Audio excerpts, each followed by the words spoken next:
అందరికీ నమస్కారం. నేను చాలా దిగ్భ్రాంతికి లోనై మన సలీం భాయ్ గారిని ఇమీడియట్లీ ఆయన నాకు ఫోన్ చేయడం జరిగింది. ఎందుకంటే ఆయన ఆరోగ్యం కొంచెం క్షీణించిందట.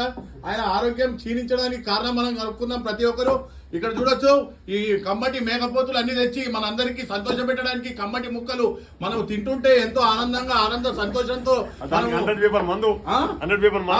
పేపర్ మందుతో మేము అందరము సంతోషంగా మేము ఉంటాము.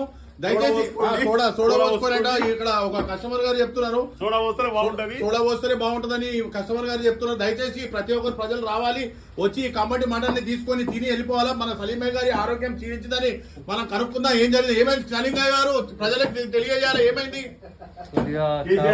కడుపులో పట్టుకున్నది సార్, అట్లా అని ఇప్పుడు కాదు, ఇయల్నే అయింది ఫస్ట్ టైం. ఇదే ఇది ఫస్ట్ టైం అయిందంట. మరి మీరు డాక్టర్ ని సంప్రదించారా? ఇప్పుడు సండే కదా, ఇలా కొంచెం బిజీ ఉంటాం కాబట్టి పోలేకుండా పోయినాం. అవును, అట్లా అని ఇక ఫ్రీ అయిన తర్వాత వెళ్తాం మీరు. ఓకే, మరి ఈ రోజు ఆదివారం డాక్టర్లు బంద్ ఉంటారు. మరి దానికి మీరు ఎట్లా పోతారు? ఏదో ఇక మనం పర్సనల్ గా ట్రీట్మెంట్ చేసుకుంటాం, ఏదో ఒకటి చేసుకుని ఇక తగ్గించుకున్నా ఇక రేపు మార్నింగ్ వెళ్ళాల్సి వస్తుంది సార్. ఇదండి, మన డాక్టర్లతో అవసరం లేదు. నేనే ఒక డాక్టర్ ని, చదువుకోకుండా ఒక పెద్ద డాక్టర్ ని నేను తెలియడం జరుగుతుంది.